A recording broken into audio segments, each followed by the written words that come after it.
Da da da da da. What up, y'all? Going old school like I did back in the day from the dark.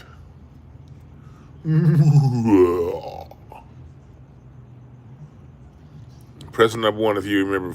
I know if you was here back in the days, I used to always come do my late night Q&As from the dark.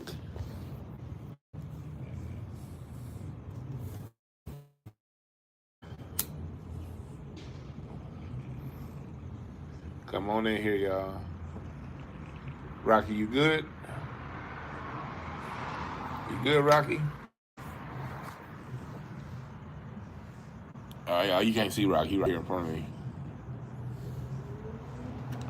Y'all can't see him, but Rocky's sitting right here. Anyway, welcome everybody. Welcome everybody. We're gonna be talking about. Actually, YouTube has this new thing to where it suggests videos that you guys might like. So I want y'all to let me know. It suggests subjects, I should say, not video, but it suggests subjects you guys might like. This new feature on YouTube, and this is one that they suggested. I just modified it a little bit. Hollywood. How Hollywood, and not just Hollywood. Just Hollywood is a euphemism for just the entertainment industry, biographies and biopics and all that stuff. How they always get our shit wrong. That's what we getting ready to talk about. Y'all cool with the topic? They had it titled a little bit differently. I just modified it. Well, because it is. It's something that was actually it's something I do want to talk about. I'm glad it got suggested as a topic because it's something that I want to talk about. And because this is an issue. And let's break down how they do this. First off, welcome chat room. Thank y'all for joining. DewanB.com/shop. All the yada yada yada good stuff. But so let's break it down. Do y'all ever notice? It's a few ways that they get our shit wrong. Let's start with way number one. Whenever they do biopics on our legends, do y'all notice they always talk a lot about drugs? The drug usage. If you saw Tales from the Funk Bus, when they talked about Rick James and George Clinton, it seemed like they spent half of those episodes talking about those guys' drug use. And there's a reason why they do that. When you focus the conversation on the drug use, the more you're talking about their drugs, the less you're talking about their genius. And then where their genius lies, you can tell the world that it was the drugs. Oh, it was the acid that made these hits. And I'm sure the acid played a role. But these guys were geniuses before they even got to the point to where there's popping acid. You dig what I'm saying? So that's one thing that they do. When you have 30 minutes, an hour and a half talking about music and talking about these people, there are a lot of directions you can go. You can talk about the inspirations, who they learned from, who they looked up to. Then you can go into their style of play. You can go into their influences. Then once they get there, their collaborations. It's a lot of directions you can go. You know, go into their geniuses. What are they thinking? What's on their mind when they're writing a song, putting together a song? How did they record it? What kind of instrumentation was used? What were you feeling? And I'm just scratching the surfaces of directions you can go when talking about an artist. It's an infinite amount of areas you can go when we're talking about these artists.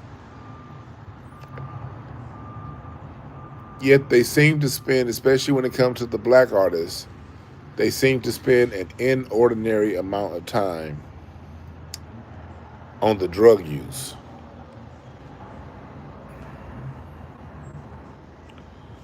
What's up, chat room? Make sure y'all share. YouTube done changed its algorithm up to where YouTube is now saying fuck your subscriber base. They're throwing everything out into the general pool of views, and so I've been watching some things on YouTube. Algorithm is like they don't really care about your subscribers anymore. They're not pushing videos to subscribers anymore. They're basing videos on the title and just throwing it into the general pool. Be damned if you have notifications on. They don't care.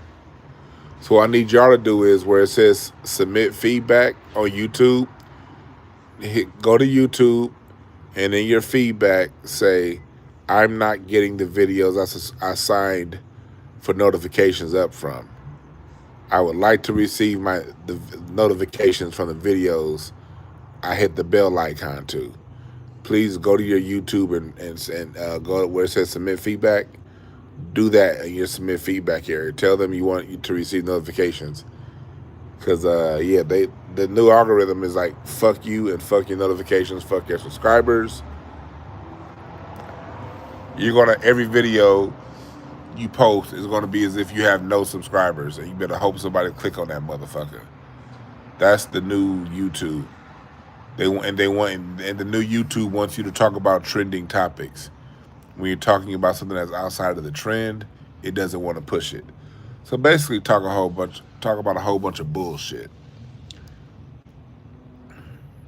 So we can fight back by making sure y'all do that, and make sure y'all click the notifications, and then sign up. Go to DewanB.com and sign up, and be a part of my email, and also be a part of my Patreon. Even if you join the free Patreon, at least you'll still get email notifications about things. All right.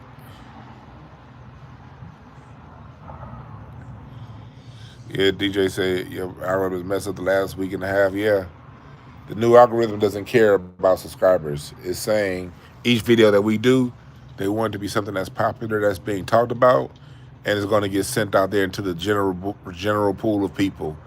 And you better hope like hell somebody click on your shit. You cannot rely on your subscribers no more as a content creator. Just letting y'all know that. Monique Robinson in the building. I ain't seen Monique in a minute. Salute to you.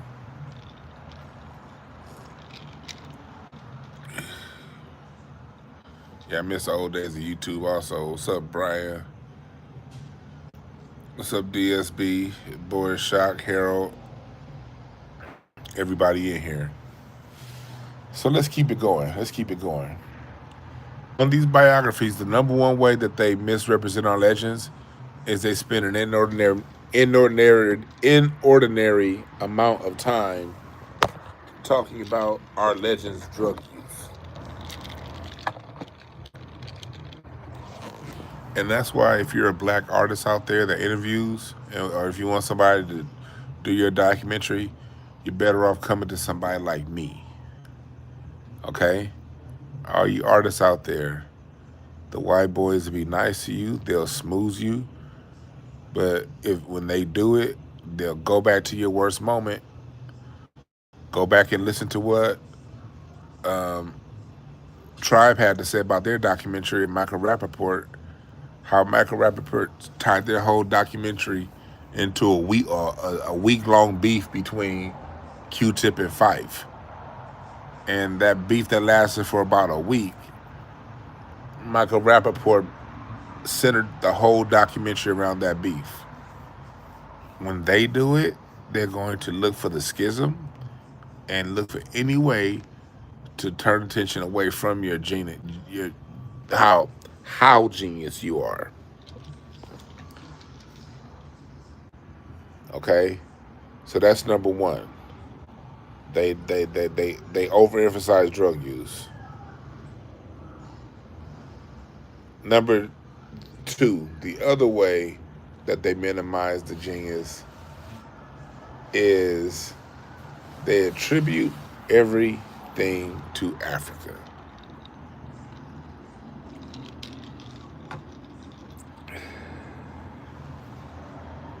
Everything good goes back to Africa.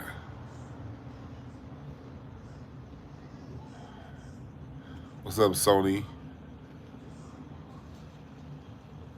Appreciate that, DSB. Everybody else, make sure y'all share this. But they do not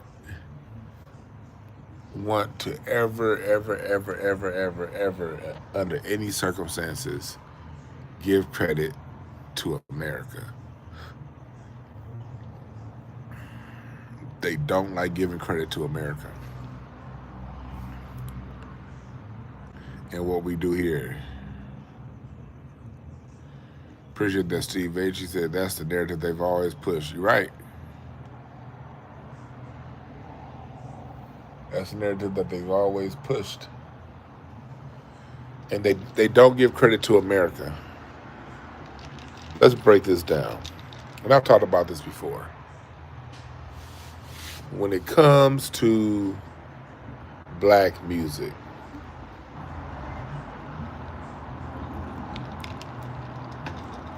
black American music is like America.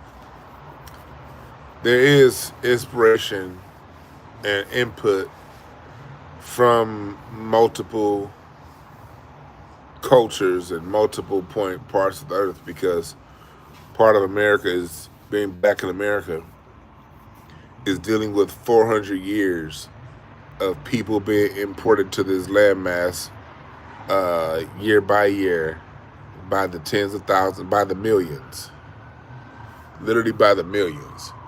We had to deal with the millions of Anglo-Saxons that came, the millions of Europeans, the millions of Latinos, the millions of Asians. We've always had a constant flow of people that have come into America and displaced where we live. That's true. Somebody said the screen is black. Oh, you figured it out, huh? So we've always had to deal with influxes of people. We've always had to deal with that. So when that happens, there will be certain things that you pick up. But they overemphasize what we pick up from other people.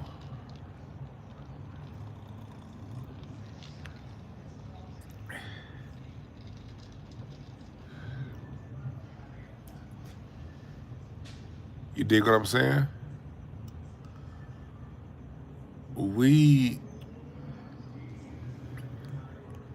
In having to always deal with other people, we've still always been a very ethnocentric group of people, to where we tend to resist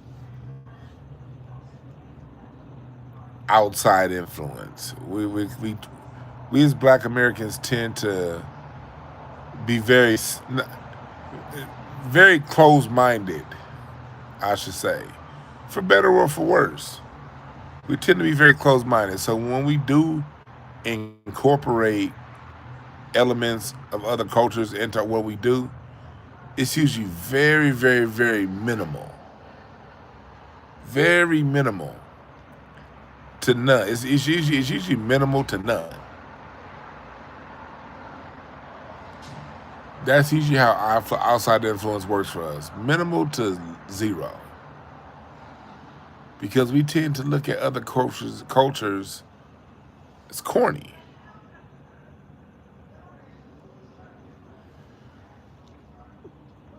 We tend to kind of see other cultures as very, very, very corny.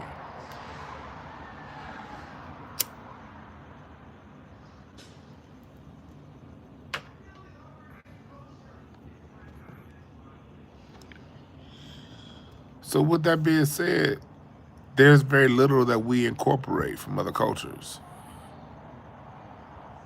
Very little.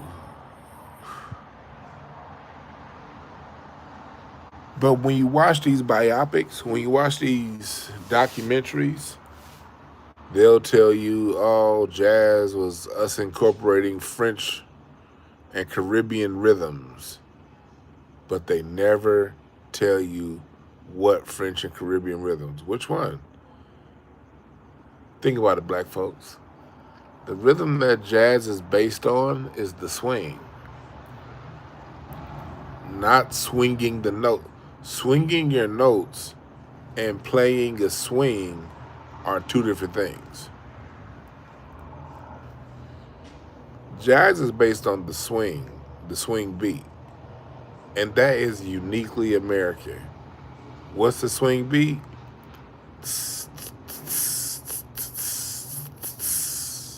That. Oh, if when we phrase it, take your time, take your time. That's what you'll hear the drummer playing on the ride cymbal usually.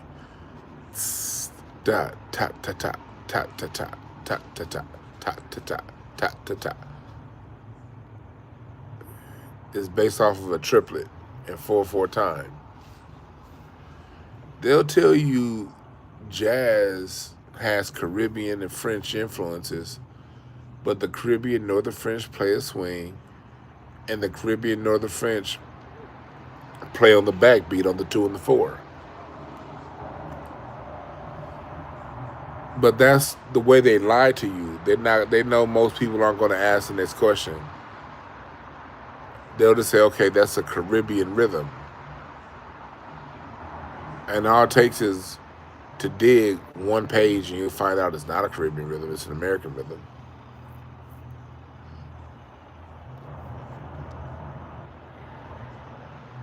That's why Giovanni Pangalang. What's up, Lou?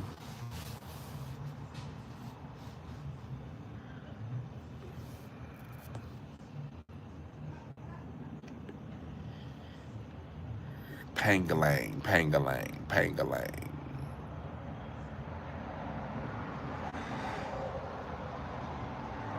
He's right, you know.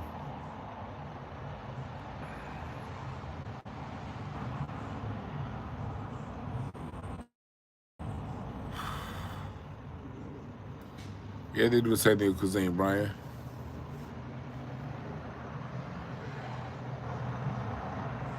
And then if they can't Caribbeanize it, they Africanize it.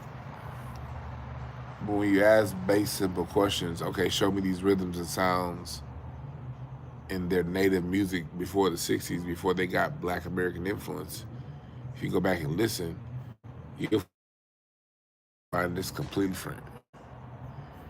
And it's hell, we could have gotten our sound from them. Because what we do and what they do is completely different.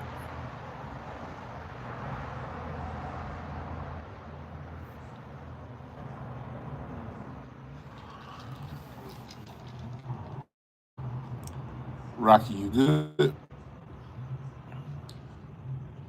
I would show y'all Rocky, but it's too dark. Rocky landed my feet, knocked the fuck out.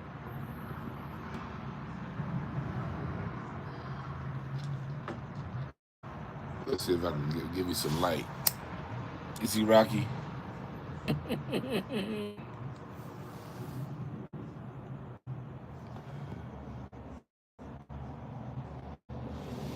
Rocky over here laid out.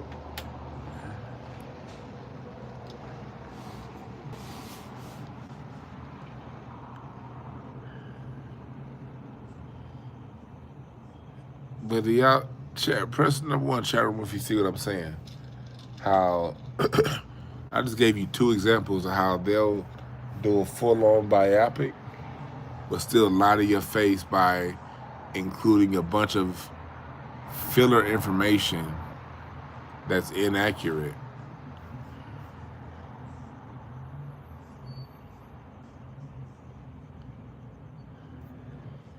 Kenny Rich said they created the first disco song was African.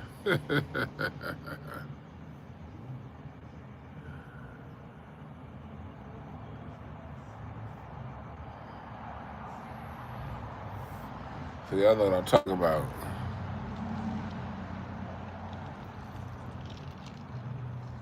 And be at the Hidden History Museum October 4th, so I can crack these jokes on y'all monkey asses. Another way that they do this, that they misrepresent our history and culture, they don't ever tie any of our music in with black culture. Remember, music is an expression of culture. They only tie our music in with culture is when the gangster rappers is on gangster rap. Well, the fact is, 90% of gangster rappers are studio thugs. They ain't the real deal.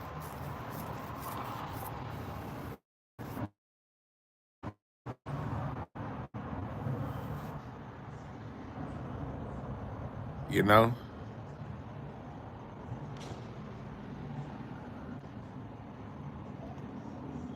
That's what they do.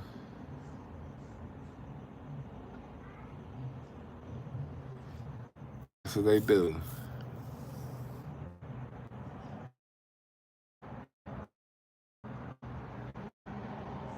They omit.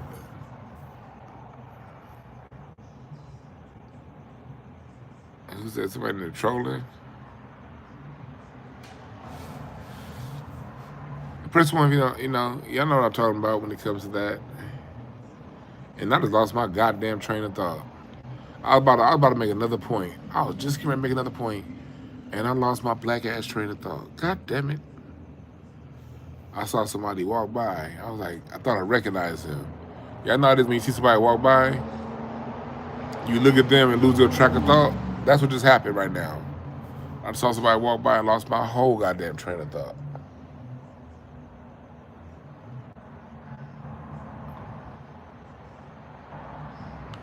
Hey, King Ghost, I am the real deal. That's why you in here, and you had to come over here and bitch King Ghost Papacito.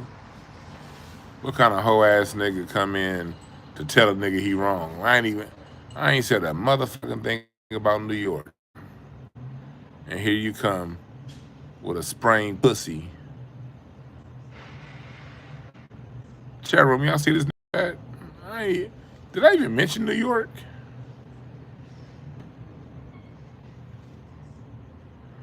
We talking about how they misrepresent our legends and misrepresent our music.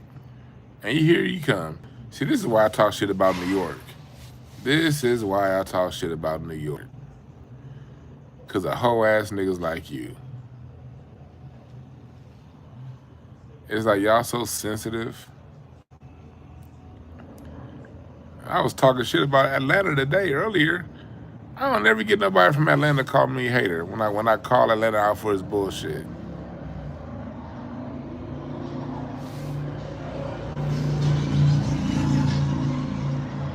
When I talk about how much I hate Zydeco music and New Orleans stuff, I don't ever get nobody, and I talk about how trap wasn't shit, and they never be like, man, you hate. It's always a New York nigga. It's always a New York nigga. God damn. Y'all some whiny loudmouth motherfuckers.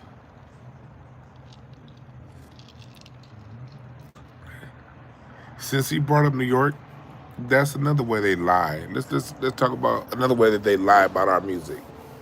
They lie through Africanizing it, Caribbeanizing it, and New Yorkizing it. This whole situation where, like, let's go into hip hop. Since the whole ass nigga wanted to bring up hip hop, let's talk about it. I wasn't about to talk about this shit, but I'm glad that dude brought it up. When they talk about hip hop, they talk about it from as if the genre was fully developed in New York, then it went around the world.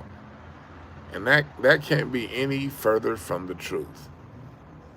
Most definitely, New York sparked the wave in '71 with Disco King Mario and DJ Faze and people of that ilk.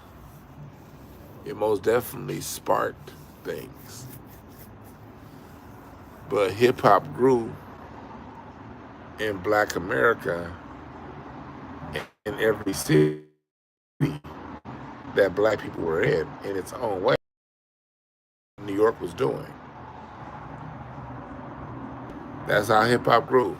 When people in LA heard rappers alike, LA and Oakland crafted hip hop in its own image. They weren't in 1980, 1981, 82, 83, 84. They weren't waiting on New York to tell them what to do. They started rapping over beats and doing it within the context of the culture of the city. Oakland hip hop, Too Short was alike, and he decided he could rap over beats for money, and he would do that. Disco King Mario was not Latino King Ghost, Papacito. He was not. Just because you see the name Mario, you thought he was Latino. His own family came out and said he wasn't Latino. You stupid fuck. Shut up and listen. You too stupid to talk. That's another issue with today. People don't understand when they're too stupid to talk. I know right away if I go into certain rooms, certain subjects, I'm not. I know when to shut the fuck up. I'll be like, yeah, I'm too. I don't know this subject well. Let me shut the fuck up and listen. Here you are talking. Disco King Mario was Latino. No, the fuck he wasn't. Nigga was from South Carolina.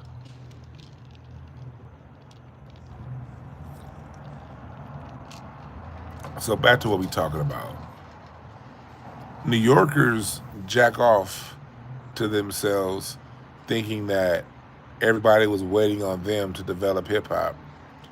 No, Houston developed hip hop based on its environment. What they did down at Rap A Lot Records, Ghetto Boys. They rapped, and they rapped about things that was relative to their environment. They weren't rapping about bodegas and Puerto Ricans, because there wasn't no goddamn bodegas or Puerto Ricans in goddamn Houston in 1988. So there, right there, that's another lie the way they misrepresent our history. Black music, that's what I was gonna say earlier. Black music takes on culture. We have overall cultural experiences. Americans, there's a general Black American shared experience, and then there's specific Black American experiences that are broken down by state, and then further broken down by city, and then within the city, further broken down by which part of the city you're in. But the way they talk about hip hop is as if, okay, New York, it germinated in New York from 1973 through the 80s, and then when NWA came out, most people think that NWA was the first group out with like West Coast hip hop started with NWA, not realizing that NWA was the second generation of West Coast hip hop. NWA was the second generation of West Coast hip hop, not the first. But they'll talk about hip hop in a way that New York did everything, and then NWA came out and changed everything up and messed everything up with gangster rap. And no, that's not true. That's not how it worked. NWA was a second class of Black rappers that started with Egyptian Lover, Alonzo Williams, Toddy T, and the techno sound that used to be here. Miami bass is based in the LA hip hop techno scene. That's something that people very rarely talk about and don't ever talk about.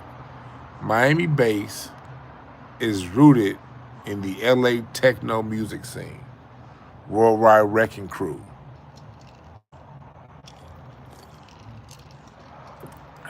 Arabian Prince.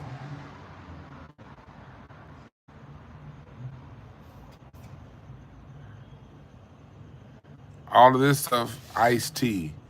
That techno stuff was all germinating here in LA in 1979, 1980, 81. And up in Oakland, you had Too Short that was doing his thing. And Oakland was creating its own hip hop scene based on the environment of Oakland.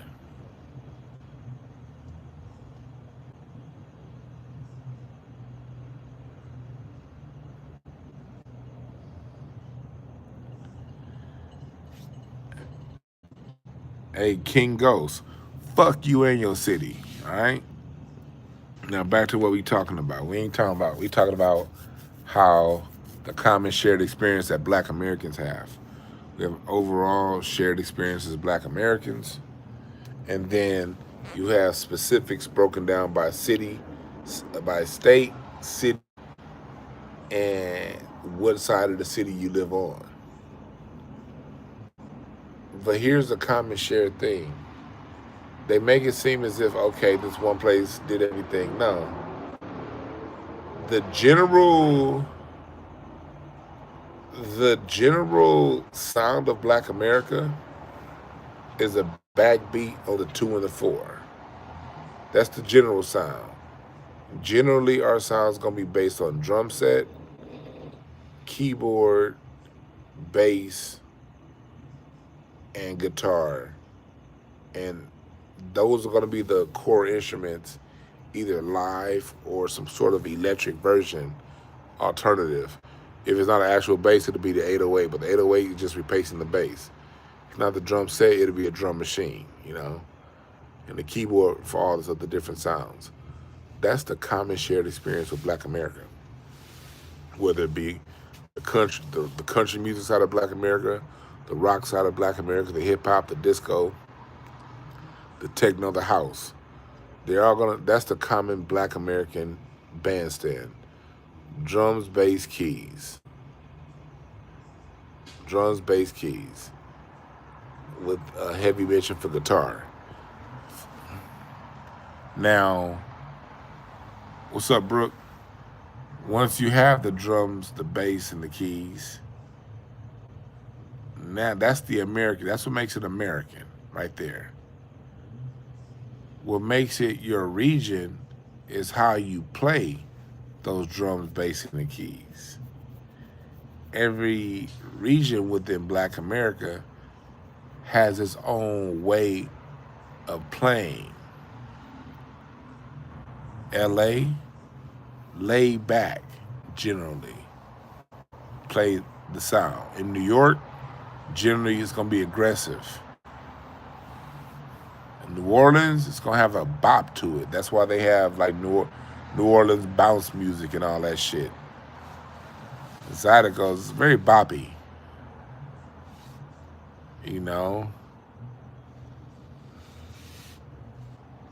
Philadelphia, orchestration.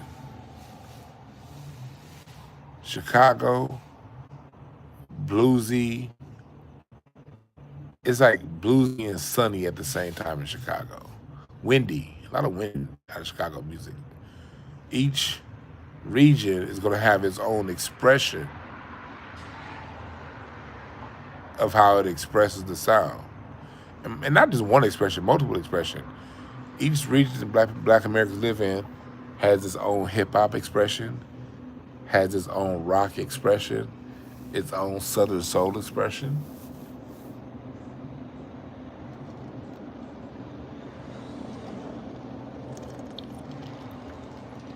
Comes down to expression.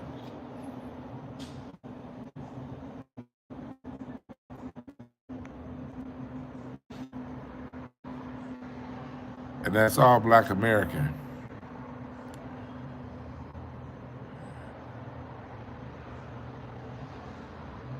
And the reason why frauds like Cool Herc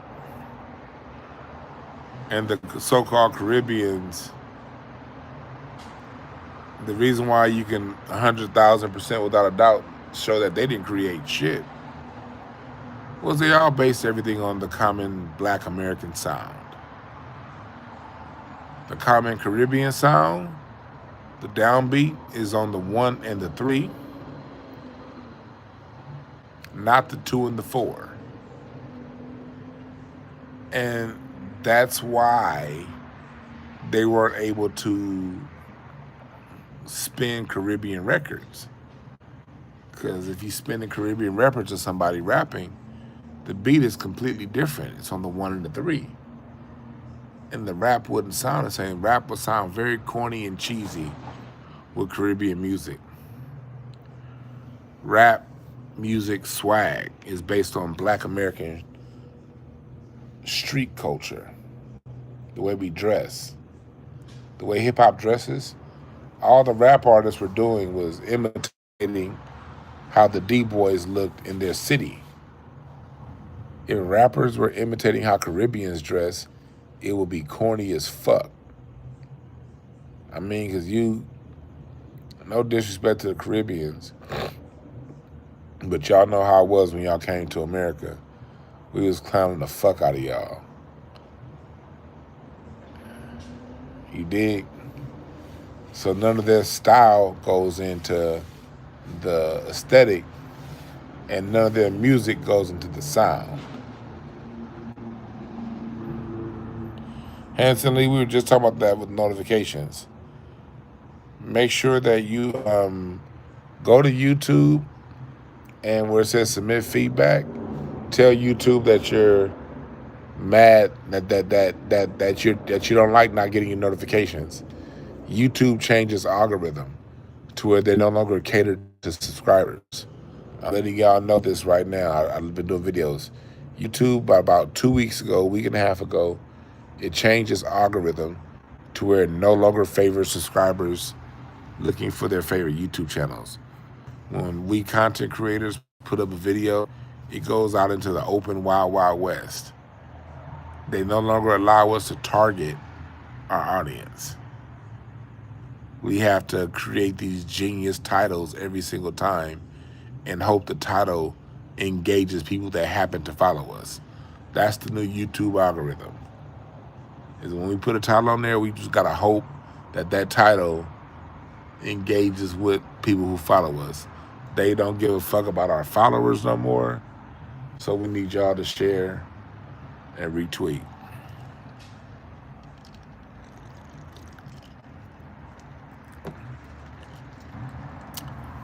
King Ghost. The gold jewelry was not Caribbean influences. The Caribbean. Do people forget that the Caribbean's a third world? The whole Caribbean is third world. Y'all were too poor to have gold on you like that. For the dude that said that the gold jewelry was Caribbean influences, go back and look up Isaac Hayes' album cover for the album Hot Buttered Soul. He's in a fucking gold chain with a bald head. And on the song Hyperbolic, he's rapping. Isaac Hayes really raps in 1969 from Memphis. In 1969, y'all were not wearing gold jewelry in the Caribbean. You were too fucking poor. Okay? Jamaica is a third world country, and niggas were not going around with gold chains in 1969 in Jamaica. You niggas was walking around with machetes chopping down sugar cane. Okay? The gold chain comes from the funk generation. The funk generation started that with Isaac Hayes in 1969. That's where the heavy gold chain started. Okay? Ben said, did Fat Joe send King Ghost? Hey, Ben, you not a mod? I thought you was a mod this whole time, Ben. I'm looking at Ben, do you have a new sign in? Shit, I just made you a mod, Ben. I thought you was a mod. This nigga said Caribbean hustlers like Haitian Jack. Haitian Jack came around in the 80s and the 90s. Nigga, that's fucking 20 years after Isaac Hayes was wearing gold chains, you stupid motherfucker.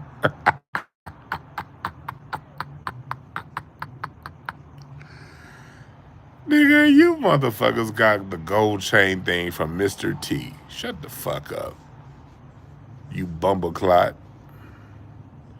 And one of my favorite subs, Mrs. Sophia. I love Sophia. She's one of my mods, Sophia Modu. She's one of my mods. She's Caribbean. I love the hell out of her. I love the hell out of one of my mods. We've never really talked outside of this. I follow her on her social media, and I like, she's a very level-headed person. And sometimes I'll be talking about Jamaicans and people in the Caribbean. I'll be hoping like Sophia, if you out there, trust me, you always on my mind when I be going in on some of these Caribbeans. I'll be like, man, the last thing I want to do is interfere with her, because her husband was one of the great contributors, a Caribbean brother to hip hop, one of the great contributors. But they don't trip going around talking something we created something. This nigga brought up Haitian Jack. Nigga, hip hop got the gold chains from Mr. T, motherfucker. Can we put some respect on Mr. T's name, by the way? Can we take a moment to respect Mr. T? The thing that made Mr. T was very important in making Hulk Hogan famous. People forget that. Hulk Hogan had to clout chase off of Mr. T. They was putting Hulk Hogan on episodes of the A-Team. Mr. T was more famous than Hulk Hogan in 1983.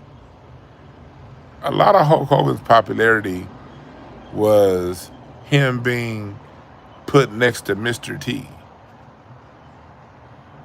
Hell yeah, I love Mr. T as a kid. I pitied the fool. Haitian Jack was trying to look like Mr. T. And this nigga said hip hop get his shit from Haitian Jack. No, nigga, everybody wanted to be Mr. T in 1982. That nigga Mr. T he'll beat your ass, and he had on like 47 gold chains and 10 rings. Nigga, sometimes Mr. T would have 2 rings on each finger. Bracelets. Nigga, Mr. T would walk around with 38 pounds of gold on his ass. And this nigga saying we got that shit from Caribbeans. Y'all better put some respect on Mr. T's name.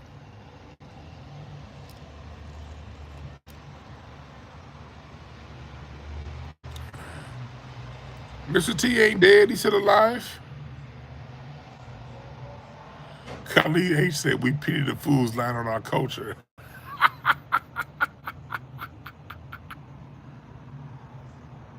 That was funny. That was funny. Yeah, Sakpa say Alexandria. I fucks with Haitians. Let me make that very clear. If you're from Trinidad, if you're Haitian, if you're Jamaican, I love you. You're Cuban, you're Dominican. If you love yourself, and if you're open, I love you. I ain't got no problems with you at all. I appreciate y'all. Like I told y'all before, my Black American Music Family Tree Historical Foundation, my secretary is a Caribbean, okay? But Steve is somebody I trust. I trust with my money and with my life.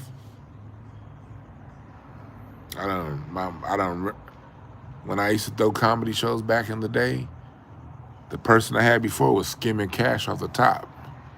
Steve didn't skim no cash. I noticed when Steve became the person that ran the cash box for my comedy shows started making more money.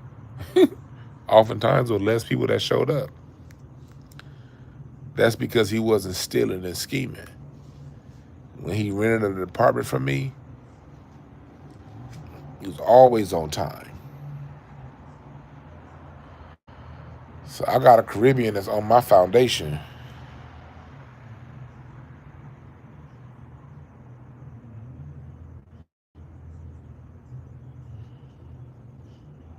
I ain't got no problem with Caribbeans, nor do I have any problems with Africans either. But at the same time, we do have to address the bullshit. And it is a problem when people from the Caribbean try to claim ownership of hip hop when everything you did was in America. From the equipment, from the sound systems you bought, to the music you spun those sound systems on. It's all American. All of your influences, the toasting, it's American roasting. The DJ culture that comes from America. All of this shit comes from America. So we have to set the record straight when you try to claim something. Shouts out to my man King Simon from the Caribbean. I got major love for King Simon. King Simon has changed my life with his numerology readings. King Simon is a major reason why I'm a cardologer. When I got a numerology reading from King Simon, it did so much for me. You know, I tried numerology at first. I'm still pretty good at numerology, but numerology wasn't my thing. The cardology is my thing. So, but a major reason why I'm into the cards is because of what King Simon, a Jamaican, influenced me. Aquarius Maximus, she's from the Caribbean. She's who I learned how to read cards from. I love the Caribbean.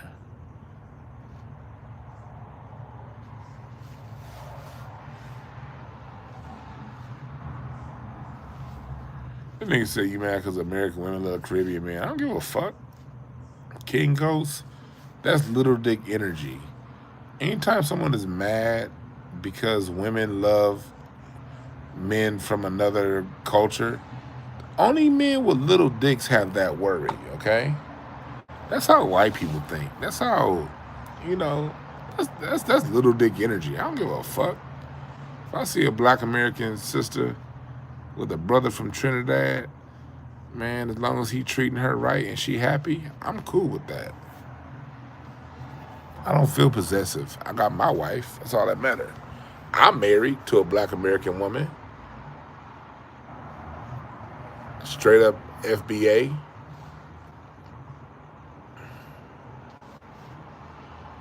I mean, when dudes go around talking something, you just mad because your women don't like all men. That's what niggas with little dicks say. Go jack off with some tweezers and drink some milk with two hands when you're done. You hoe ass nigga.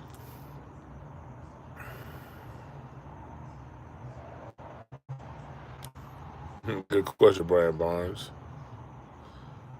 King Salmon. I said King Simon. King Simon's a new. I got infinite love for King Simon, and he's from the Caribbean. He's born in America, but his parents are Caribbean.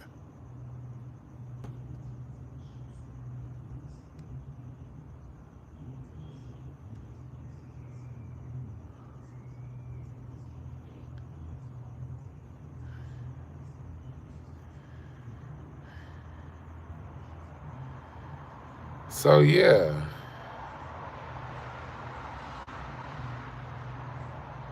Brooks said, Mr. T, I'm scrolling back.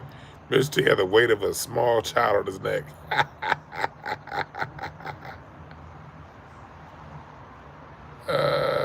What's up, Bruce? My man Bruce up in the building. Salute to you, my brother.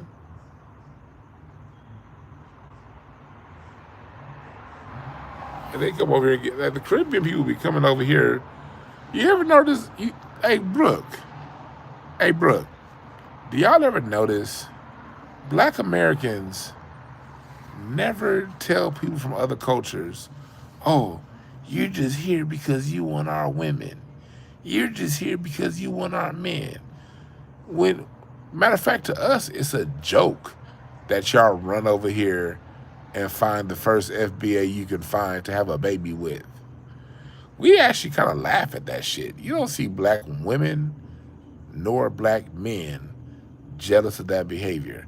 And we've been seeing that shit heavy since the 1960s and the 70s. The minute they start letting y'all over here, we saw y'all rushing to our women to have babies with. We've seen y'all rushing to the men to have babies with. And foundational black Americans don't have any, we don't give a fuck. Cool Keezy, you feel me? You feel me, Cool Keezy?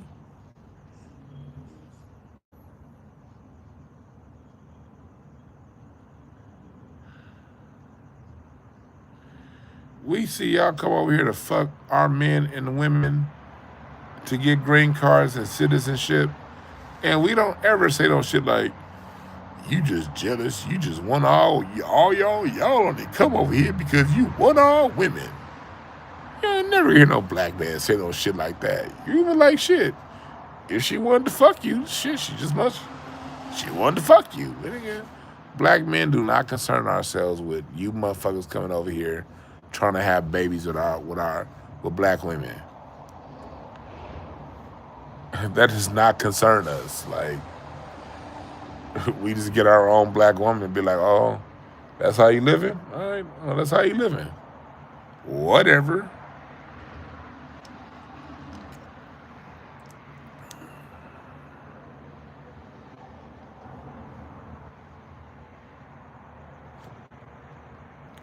Jay Williams, I'm gonna have you restate that question. The way you worded that question doesn't make sense. You gotta have to clarify yourself. Maybe run your question through ChatGPT and let ChatGPT fix your grammar, because you obviously don't know how to write and ask clear, concise questions.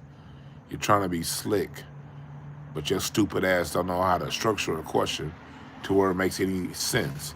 You just acting like a little emotional bitch right now, so you just type some shit out real fast, thinking you had something to say, because you're probably crying at your keyboard. And you probably got cum stains on your enter button. Next time, nigga, use a napkin. You got cum stains all on your keyboard. You sorry son of a bitch. Now, ask that same question again through ChatGPT so it can structure it in a proper way for me to answer it, okay? Punk. What it is that them tacos be tripping about they women.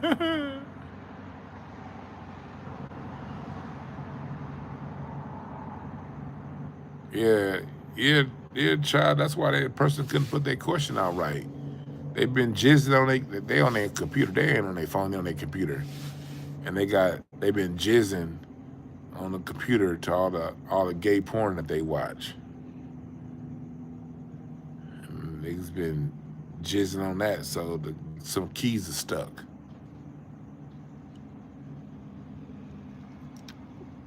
Whole ass nigga.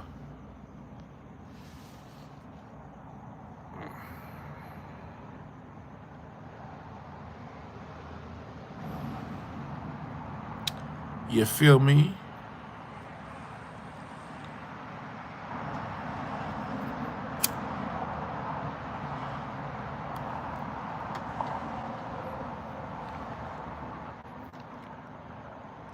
You feel me?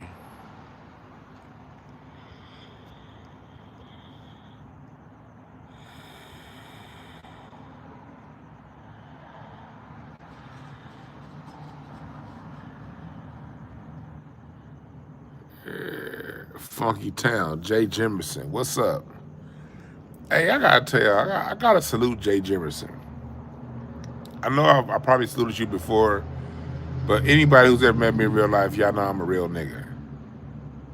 Jay Jimerson is from Fort Worth. When I did my show in Dallas, he came with me, Larry, and Slink. And there was a lot that went on with that show. It didn't have the turnout that I wanted it to. But seeing cats like Jay Jimerson there, even though that show, the theater was bigger than I needed, and it was some shit behind the scenes was a disaster, we still put on a good show because cats like Jay Jimerson came, man. I had a show when I used to do Craig Fast. We had a show in Austin. Jay Jimerson drove down from Austin. And I remember when we walked on the stage, there was this dude standing on the side. We walked down the stairs from the green room to the stage. And when we walked down, there was this skinny dude that looked like Andre 30,000, Andre 300. I'm fucking with you, Jay Jimerson. And he was like, come on, let's go. And I was like, who this nigga? And then I met him. I was like, this is a good dude right here. We talked a little bit after the show, smoked a little bit. And then I seen Jay Jimerson, came to LA a couple times. He was with Blaze. And Jay Jimerson was the kind of cat that like you like, you know, as an artist, entertainer, you understand that it makes me nervous when I be around people who I don't know in personally. But Jay Jimerson, not a weird, corny ass nigga. He came, he said, what's up?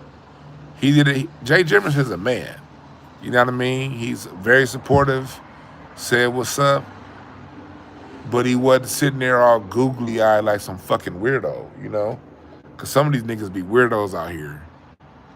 He'd be like, all right, nigga, get away from me. Nah, Jay Jimerson is a real one. So, man, salute to you, my dog. Yeah, the one in the church. Brian, and same thing with Brian Barnes. I got to give the same credit to Brian Barnes. Brian Barnes is somebody that I met in person, and just had a good spirit, a really good spirit, and wasn't a fucking weirdo. I want to let you brothers know that cats like y'all are appreciated. You feel me? Women like Star, my mods, Star, Quan. I met them in person at different shows. Hella cool.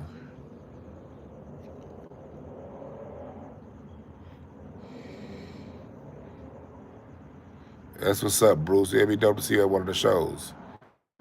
Hey, Ben, have we met in person, Ben?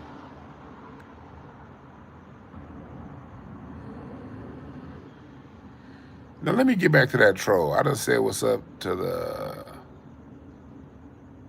the real ones, but Brian and Jay Jimerson, man, just understand that niggas like y'all is appreciated, all right? I don't take motherfuckers like y'all for granted at all. A lot of people do, I don't. But now back to this whole ass troll. This nigga said, I understand the pettiness with the other folks, but we are not all Africans, just brought over from different slave ships, distributed in the islands and here in America.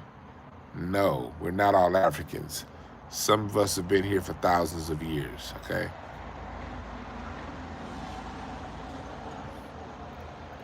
I'm not African. I got Potawatomi in my blood, and they come from Michigan. And before the Potawatomi was in Michigan, they were in Pennsylvania, okay? And eastern New York and into Pennsylvania. That's where they were. And then when the white Americans came, they migrated to Michigan. I have Powhatan in my blood. They're from Virginia, North Carolina. I have Cherokee in my blood from eastern Texas. I have Creek in my blood from Alabama. I have yet to find the African part of my blood. Okay?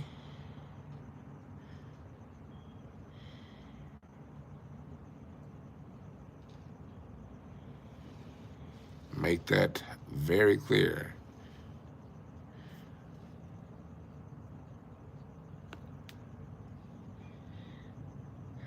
And that's no disrespect to Africa. I say that, and I still love Africa. I still love Africa, man. Problem is, people feel offended. But let's go back to Sa Neter. Sa Neter used to be the main one saying, You disrespecting Africa. You hating on Africa. And what did Sarnetta find out last month? That his whole homicide is Shinnecock Indian. The Shinnecock from New York, Long Island. Sarnetta had been on YouTube the last 20 years talking about some, all of us are African. Didn't even know his whole mama's side was Shinnecock.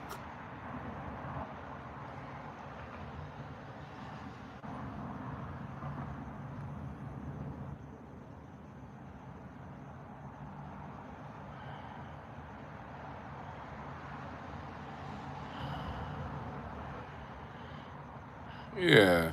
People always say Haiti set the tone. You see, I don't even like having that argument because I appreciate what Haiti did. What's the reason why that's out of context is because the United States of America wasn't established until didn't become a charter until 1776. Wasn't acknowledged until 1789 by Morocco. 79 by Morocco. The United States didn't get its first president until 1792. The hidden part of our history is during the colonial times, and this ties back into the subject about how they misrepresent our history. During the colonial times, people who are now classified as black created this country alongside people classified as white. Benjamin Banneker built D.C. A black man designed Philadelphia and D.C. So, although slavery existed in America, there's also a large contingent of free black people in Philadelphia that helped establish John Hanson, these different black men, and that helped establish the United States.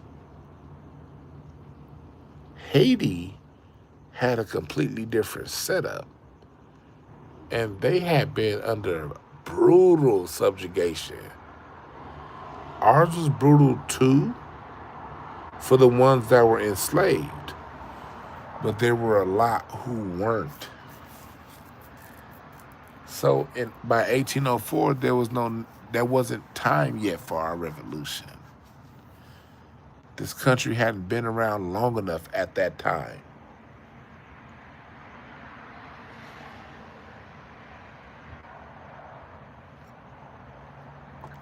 Hey Brian, did that nigga say $5 black Indians?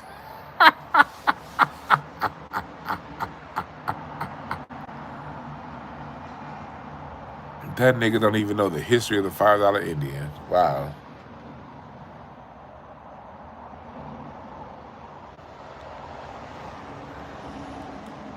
My nigga Rocky. Oh, Rocky just woke up. Look at Rocky. Rocky right there. Rocky just woke up. He looking like, what's going on? Told you Rocky my guard dog. He guarding.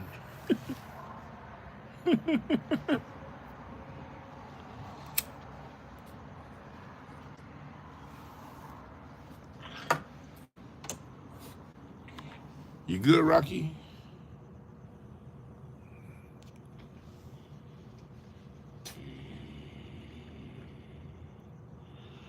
You right. Hey, Callie H just said some real shit. Damn near every state here, really other than Rhode Island, is bigger than Haiti. Y'all better had did something on that little ass island. You're right. I think every state in America, with the exception of Rhode Island, is bigger than Haiti.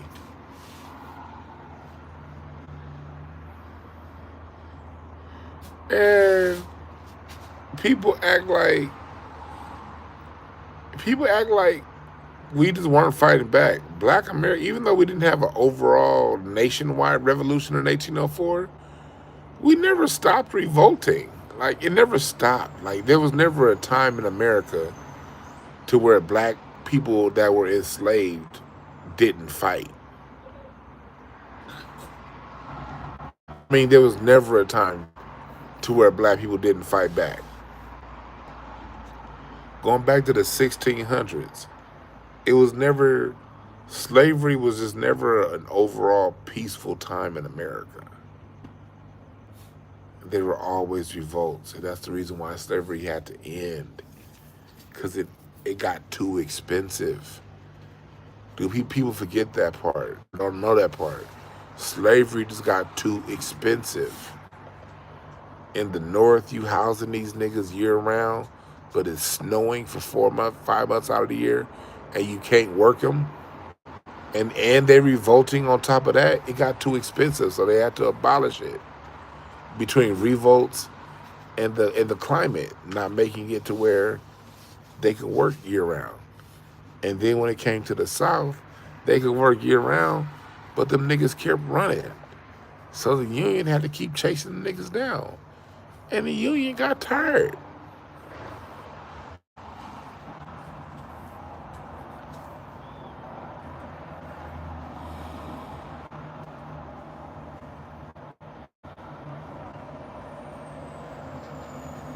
Yeah.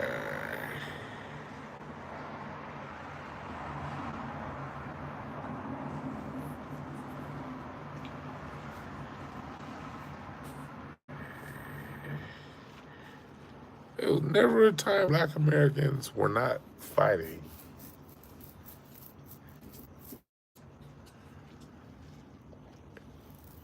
You look at Mississippi and all that stuff, that's it. Mississippi, Missouri, that shit didn't even become a part of the United States until 1804, 1805, 1800. That shit wasn't even part of the country in that time, during that time. These niggas bragging about a revolt in 1804 when the most brutal states in slavery was Mississippi and Alabama, and they weren't even a part of the country in 1804.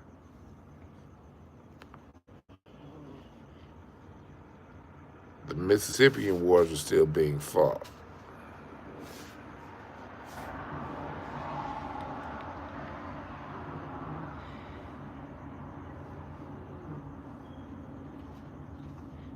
What up, Jay Jones?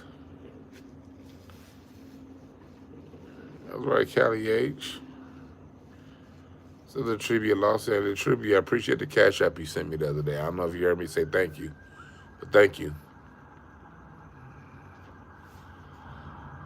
Yeah, California was founded in 1850. These niggas is like, well, the Haitian Revolution inspired y'all. Nigga, I'm from LA, nigga. California wasn't even California was 46 years from becoming a state when the Haitian Revolution happened. Shut the fuck up, all right?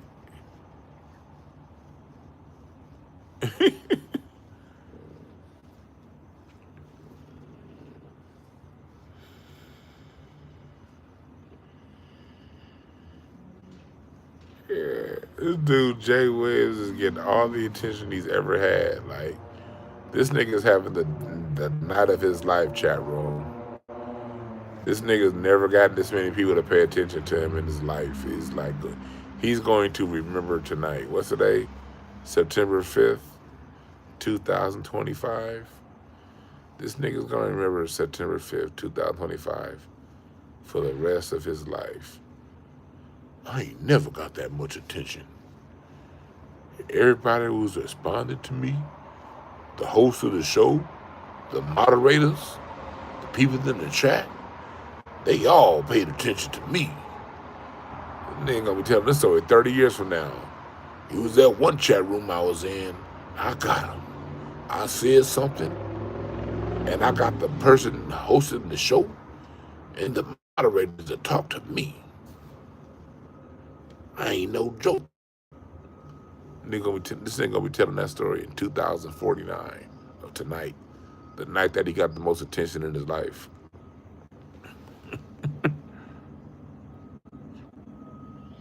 Right, man. That shit make you be like, man, fuck. But I'll never say fuck Haiti because I love and appreciate Haiti.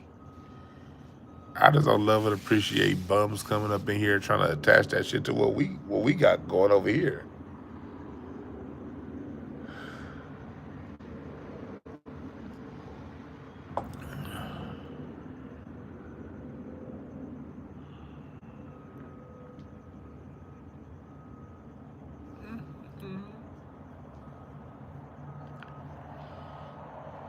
This nigga said the Haitian Revolution sparked American Revolution. Well, if the Haitian Revolution in 1804 sparked the American Revolution, what sparked the Yamasee Wars in 1715 to 1717? What sparked those Yamasee Wars? Huh?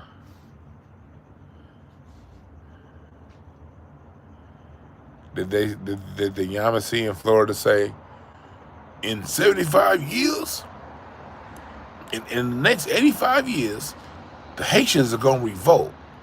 So since the Haitians are gonna revolt 85 years from now, let's fight back now.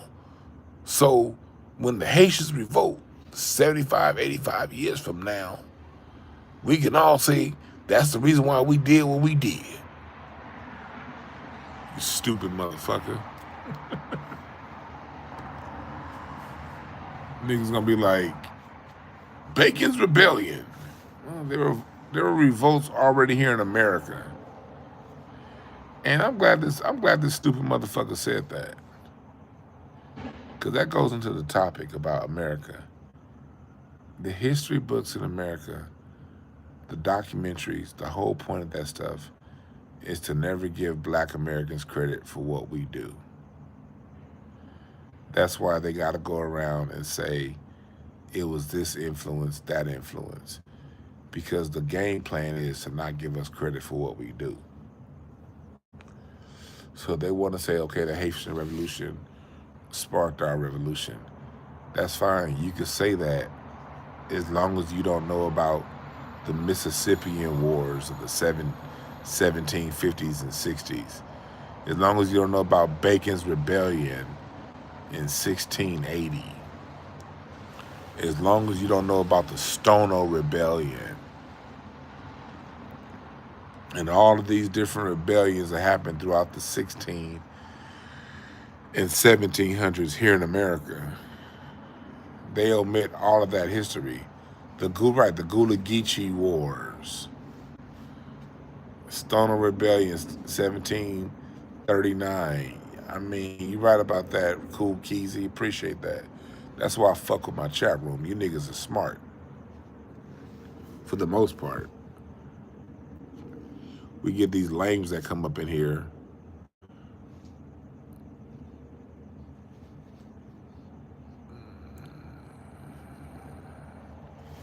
America was never settled completely.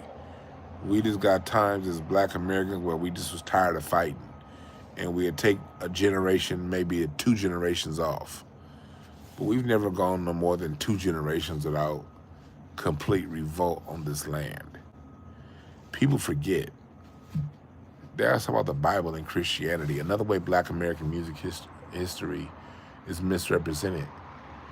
They always talk about the church and the Bible being what enslaved us. No.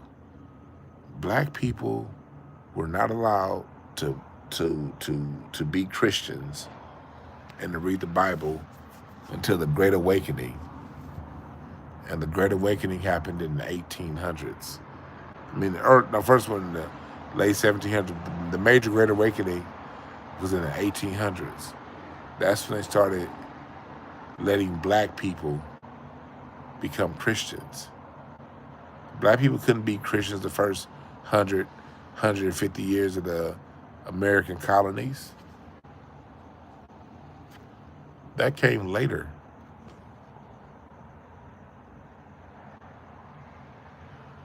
Yeah, Chief Pontiac French War, the Maroon War.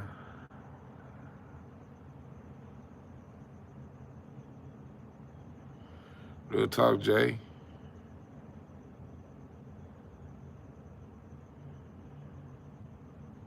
Like, you can't name a time in America to where black Americans were under subjugation without fighting back.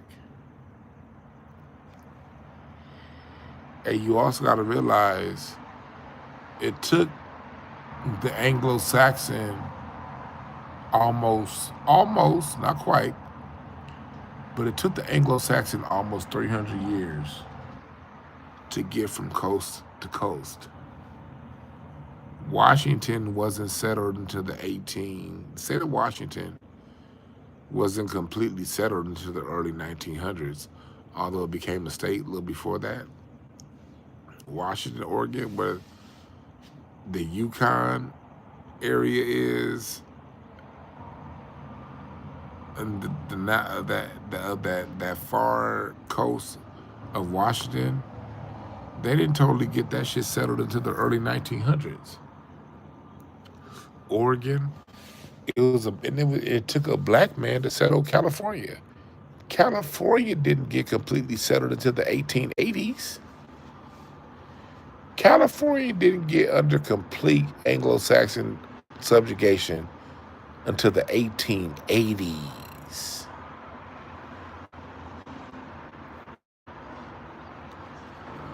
So it's not like people be thinking the United States in 1776 and all that shit.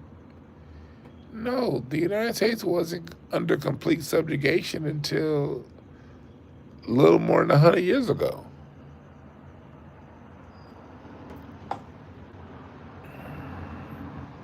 What's up, Malik?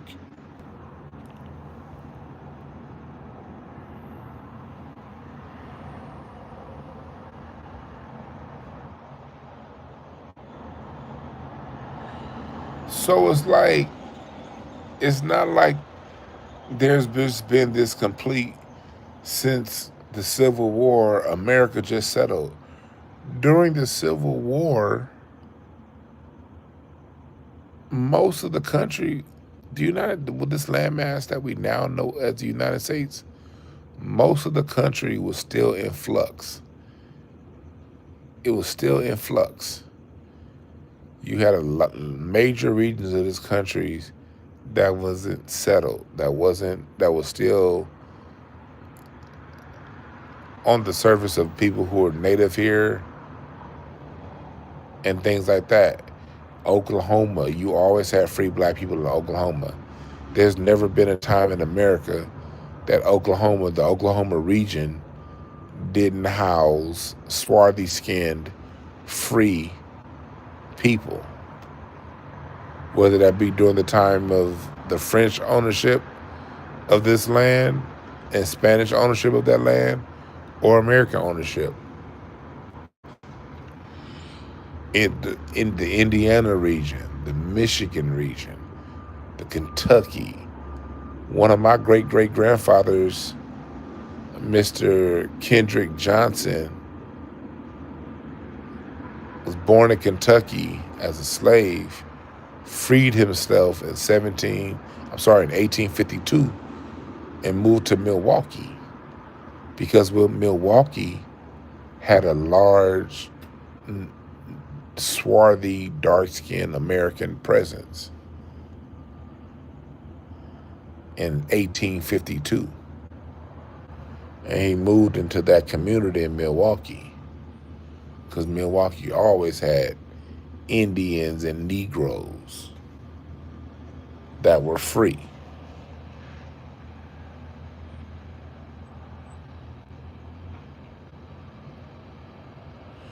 Yeah, Jay Williams, there's no war. Brooke just gave you the answer. Brooke just gave you the answer. There is no war. There will just be no disrespect. What's up, Shayla?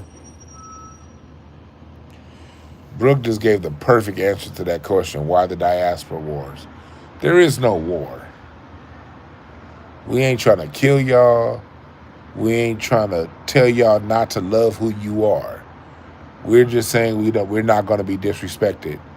And we're not going to give up our cultural inheritance to amalgamate with you guys, with the other people, not you guys, but with people who come to America.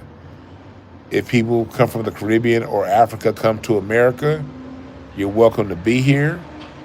We love you as long as you love us. We're okay with you maintaining your culture. We're okay with you maintaining your customs. We're not threatened by your culture. We're not threatened by your customs. But as Black Americans, we will not give up what we've created to blend in with you or with others. We will not accept others saying that they gave us something that we created that was already here. We're just not accepting that. There is no diaspora war, but you can't come from the Caribbean and say you gave us something. Because everything that you say you gave us, we were already doing. We already had sound systems. We were already on turntables. We were already rapping. We were already b-boying and breakdancing. We created that. We were already roasting and toasting. Everything that you say that you did, or the people from the Caribbean say that they gave us, we had already been doing for hundreds of years. We're just not going to tolerate that. But as long as people from the Caribbean and Africa come here, wipe their feet at the door, and have respect, we good.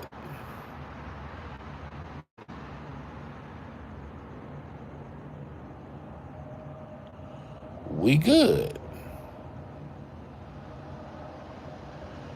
We are good.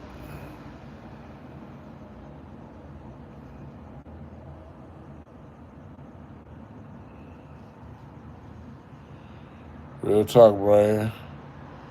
Black folks dug the trenches in New York. Black people were in New York when it was New Amsterdam. Again, the Algonquin people of up in that area, the Shinnecock Nation, Long Island, those are native swarthy-skinned Negroes that were reclassified to Black American or Negro American, but they've been there.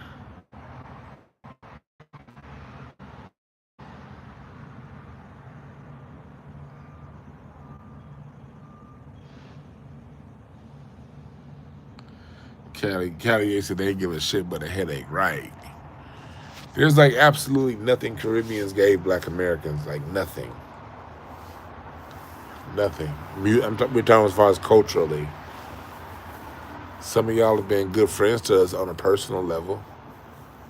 People that we enjoy having around, that we like, that we cool with. They've made some really good music. People from the Caribbean made some awesome, amazing music. But all the music that they made was our music. They didn't give us any soca. They didn't give us any calypso. Any of those indigenous sounds.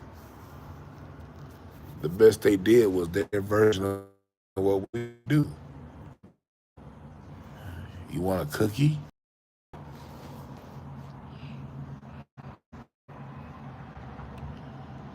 No, it's come from people who nobody created dreads. All dreadlocks are, and as a matter of fact, the fact that you use the term dreads, for the Rosses that I know, dreads is an offensive term. Dreads is what white people labeled it. See, look at King Ghost. You're using the white term for, you call it locks, not dreads. Not dreads is a white people term. And locks come from the black diaspora. The people who have kinky hair that lock together, whether that be in the Caribbean or Africa or South America or North America. In regions that people of the earth hair locks, that's where dreads come from. They come from the people who whose hair grow in a fashion that it locks when it goes long. This nigga use the term dreads. That's like saying we the only ones whose hair grow long and lock together. And the reason why you do that is because of us. No, nigga, that's because of God.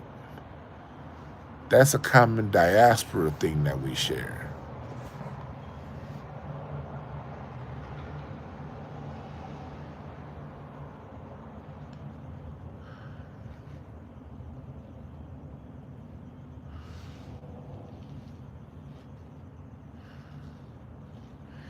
Yeah, ODB was Indian Shinnecock Nation, right?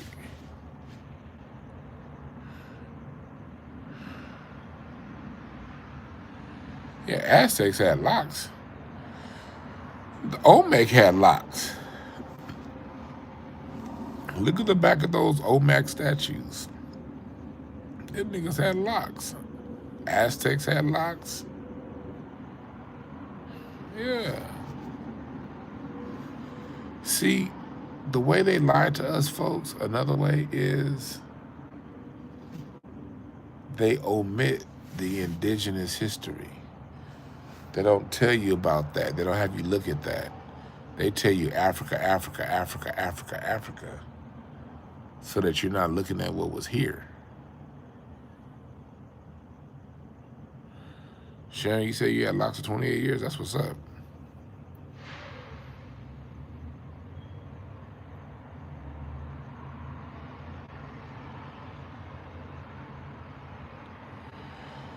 Jay Williams said, I understand the sense, so we're not going to respect Dr. John Henry Clark.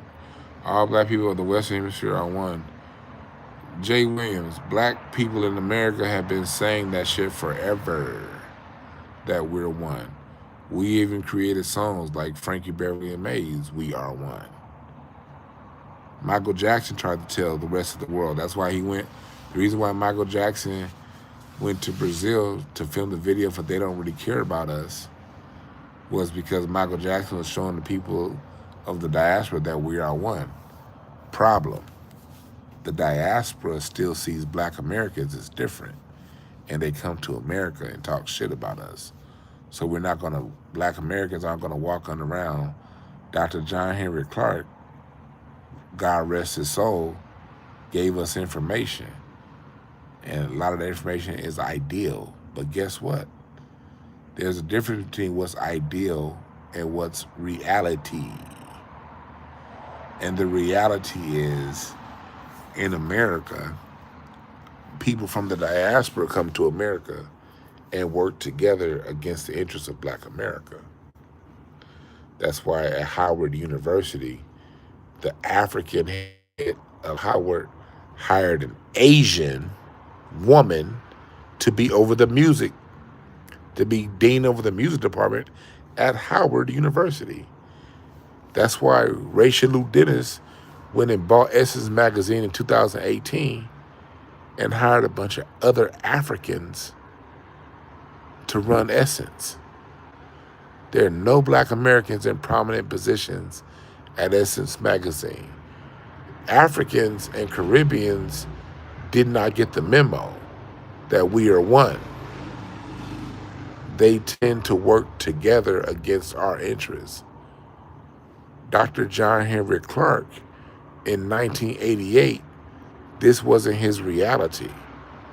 When Dr. John Henry Clark lived, when Dr. Ben lived, when they were alive in the 80s, in the 90s, in the 60s, in the 70s, in the 50s, in the 40s, whatever wasn't white during their lifetimes was black American. There were no Africans in prominent positions in the 80s and the 90s. So Dr. John Henry Clark didn't get to see how y'all, he never got a chance to observe Africans acting like goddamn fools when they got power.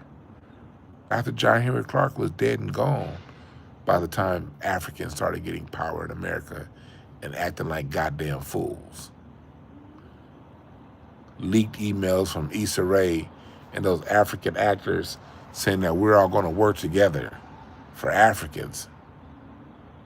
Dr. John Henry Clark was not alive to live this reality that we're living in 2025. So you're not going to get me on some nostalgic saying, well, what about Dr. John Henry Clark? Dr. John Henry Clark never lived this reality. Dr. John Henry Clark didn't hear Busta Rhymes say Black Americans don't have any culture, and everything that's good in hip-hop and good in America is Caribbean. Dr. John Henry Clark was dead and gone by the time Busta Rhymes said that. The question you should be asking is, don't come to Black Americans, and I understand. I don't think you're trolling, and I think you got a good Jay Wayne. I think you got a good heart. I don't think you're trying to be, vindictive or anything. But this room isn't the place to ask that question. You have to go to Black people across the diaspora and ask them, why did they not listen to John Henry Clark when he said that we are one? Why did they not listen to Michael Jackson and Frankie Beverly Mays and the Ozzy Brothers and all of the great Black American artists? Spike Lee through his films, John Singleton through his films. We need to go ask them, why did they not heed the advice of the Black American and act as one? Why did it take Black Americans reacting and speaking up for themselves for us to get the picture? That's the proper question to ask.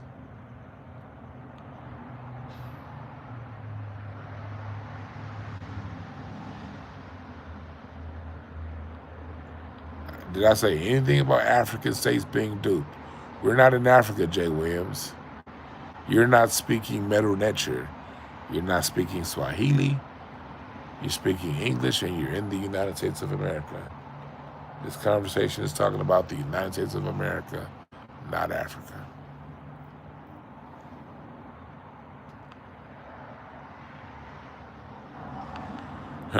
May Durfee said Devon is being very kind to a man speaking for a dead man he don't even know. That's real talk, Brian. I think Dr. John Henry Clark could be very disappointed in the diaspora. I'm sure if Dr. Clark were alive to speak today, he'd be extremely disappointed in the diaspora.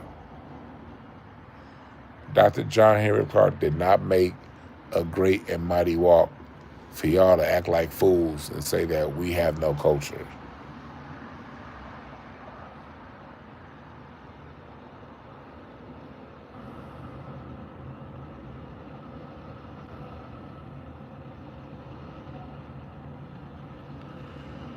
So again, this is how our history is written out through our own music. Africanize everything you can. And that's why I've been kind of trolling. I'm not going to lie when I say I troll. I do troll sometimes, but I troll with facts. When I troll, the only reason why I'm poking the bear is because I got a motherfucking elephant gun behind me, and if that bear attacks, I can shoot that motherfucker and win. That's the only reason why I troll. And I was trolling. I only troll when I can win. I don't troll when I'm gonna lose. I troll when I can win. And when I was trolling, I was talking about the primary reason why I don't like talking about the African influence, because fact of the matter is, if we talk about the European influence, on a scale of 1 to 10, the European influence is 9 out of 10 when it comes to American music, Black American music. If there are 10 influences, 9 of those influences are going to be European. Well, I'll say 8. 8 out of 10 of the influences of Black American music is European, not African, not Caribbean. That's just a fact. That's the reason why I troll with it, because I wait for one of you Pan-Africanists to say it's not. And then I come with a whole heap of information. And y'all don't even know how to rebut, because you ain't never heard a nigga like me speak.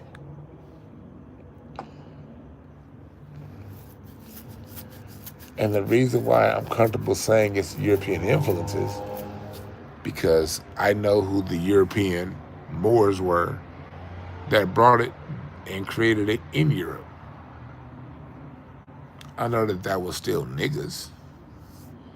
You Pan-Africans, you hear European, you automatically think white. Nope.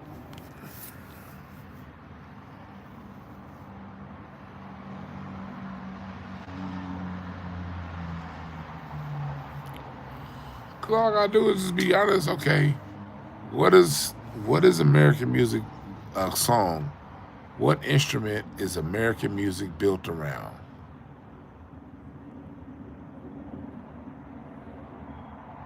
The piano.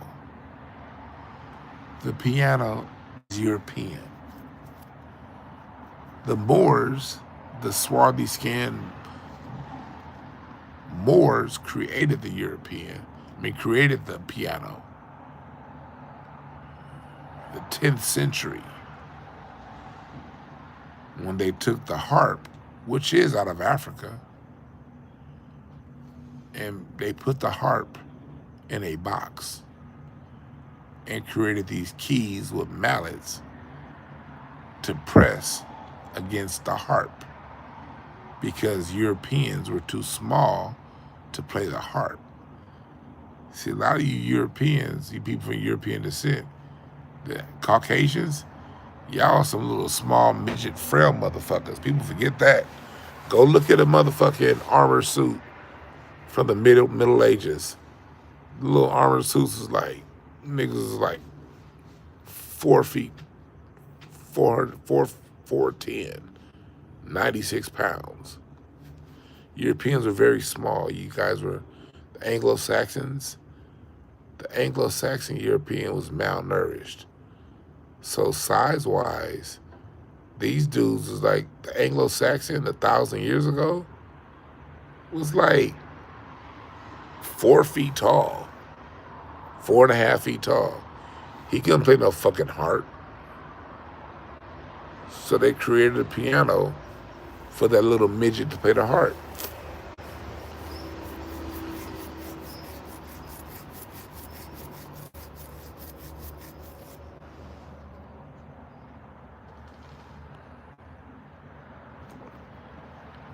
Somebody said the Moors are Arab. Even white publications admit that the Arabs were a small part of the Moors. No, the Moors were African. North Africa didn't become Arab until the Ottoman Empire. North Africa didn't become Arab until 1,000 years ago. Those people that took over Spain in 711 were Africans. And they had to modify their living arrangements and their music for this new environment that they were in. And during their time up there, over 700 years, a lot of new stuff was created. And the Moors weren't the first. Let's make it very clear. The Moors weren't the first black people in Europe. Okay? They even said Europeans didn't start becoming dark-skinned until white until about 2,000 years ago. Before 2,000 years ago, all the Europeans were fucking swarthy-skinned. I'm sorry, they started becoming white a little before that. But you didn't really start seeing them in mass until about 2,000. You didn't start seeing white skin in Europe until about 2,000 years ago. What we know is the European, they didn't invent shit musically. And it's that sound, those instruments, those violins, those cellos, those bass. The saxophone is European. That shit was invented in 1859 in Europe. It was a defunct, dead instrument that nobody played until black Americans like Ornette Coleman and Charlie Parker and Lester Young picked up the saxophone and made it cool. So the main reason why I don't like talking about African influences, because if we're going to start talking about African influences, then we got to start talking about all the influences. And as far as was documented, the documented history, Europe wipes Africa out 8 times out of 10. The rarely, I don't want to say undocumented, documented part is what was happening here in Native America. They omit Native Black America and attribute things to Africa, things like syncopation. They say syncopation comes from Africa. Well, when you study indigenous music to the Americas, you'll find that they have syncopation in their music too. The pole arch. In my research so far, the pole arch, the shinnecock. When you hear some of their native music, there's syncopation in that too. But if I omit the indigenous Black American, if I omit that part of the history, I can give that history to Africa. When the fact is, both things are true. Does Africa have syncopation? Yes. But it doesn't mean that Africa gave America syncopation. Native America has syncopation too. But they omit Native America. Native Black, they omit that part and say, oh yeah, no, you got that from Africa.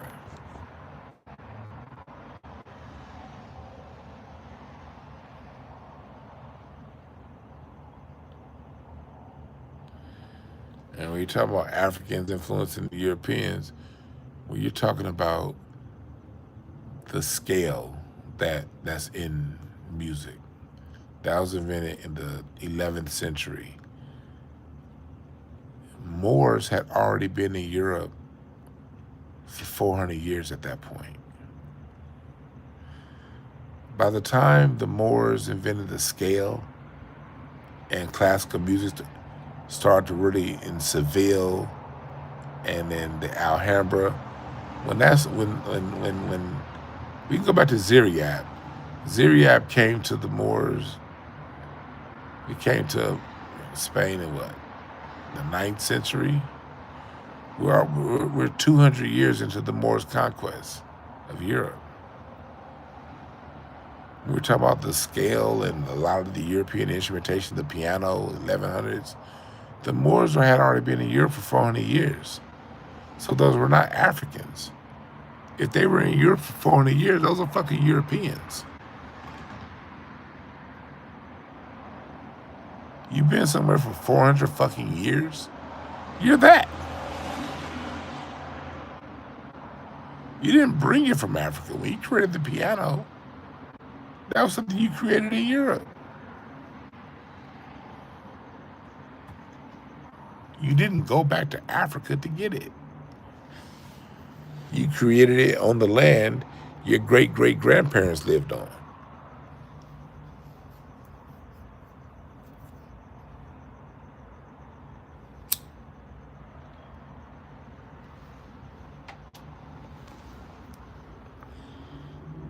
Just like here in America. We created the drum set. We didn't create the drum set as an African. We've been here in America for hundreds and thousands of years. That was our American brain thinking. inventing that, creating, not our African brain.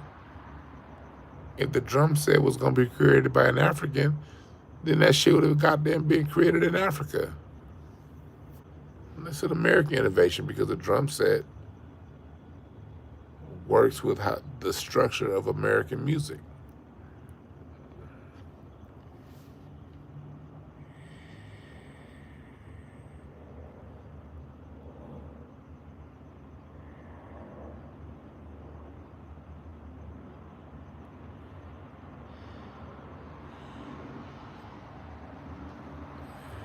No, it does not come from Asia, Jay Williams. You cannot prove no fucking syncopation comes from Asia. Asia has syncopation too. Like, why is it so hard to understand that on Earth, people have their own versions of things? Australia has syncopation. The only people who don't have syncopation are Caucasians. See, that's a whole Caucasian mindset to think that people of this land mass got that thing from people of other land masses. No. If you're the people who are natural to Earth have syncopation in their music. Period. Now you're not going to get white anthropologists to write that because they're going to feel left out. The Caucasian, it's the only group. The Caucasian is the group. And those with heavy Caucasian influence, they don't have syncopation. They're more literal. That's them.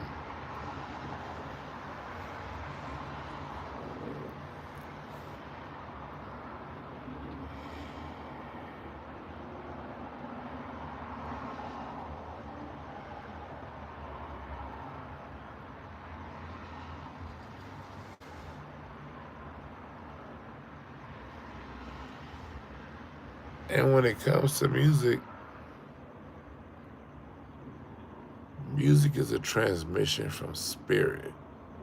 You want to know where all this shit comes from? Tap into your spirit.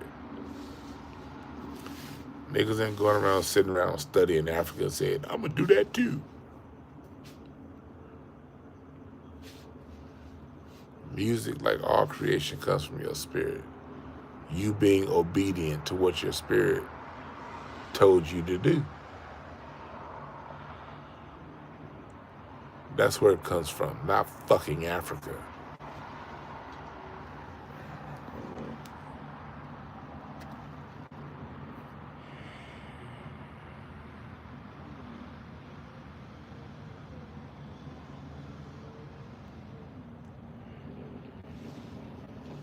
Fact is, most musicians, the great ones, teach themselves. I taught myself how to play the drums, and nobody teach me how to play no drums. My parents bought me a drum set. I turned on the radio, and I taught my fucking self just listening to the radio. The drummer play that on the radio. I do what they do.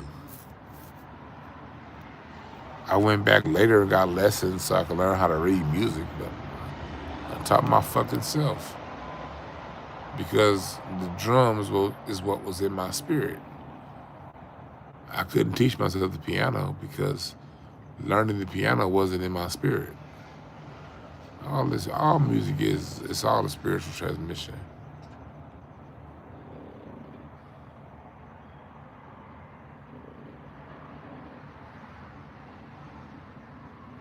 And that's what these people, everything from Africa, don't understand. And then they'll turn around and be like, well, African spirituality. No.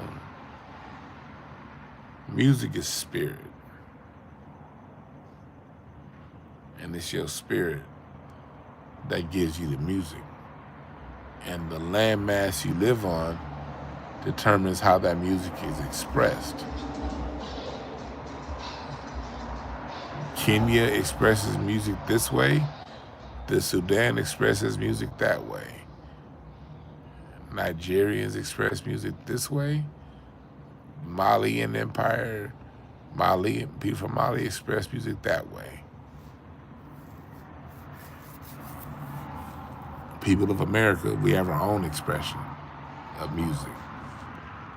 And if that expression comes through Seattle, it's going to have an alternative sound. If it comes through LA, it's going to have a hip-hop or jazzy sound, or R&B sound. If it comes to Birmingham, Alabama, it might have a Southern Soul sound. Either way it goes, the writing and the structure of that song came down to spirit.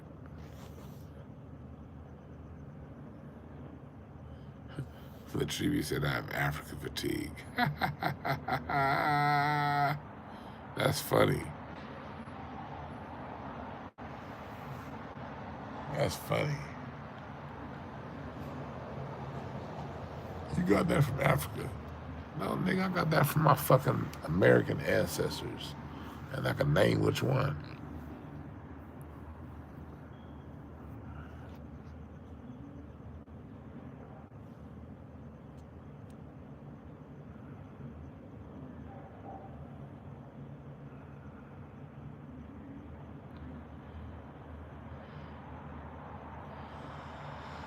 But I've been here almost 2 hours, y'all. I'm about to sit back and listen to some music. My nigga Rocky over here knocked out. Me and Rocky about listening to some music. Ain't no diaspora war. We just won't take disrespect.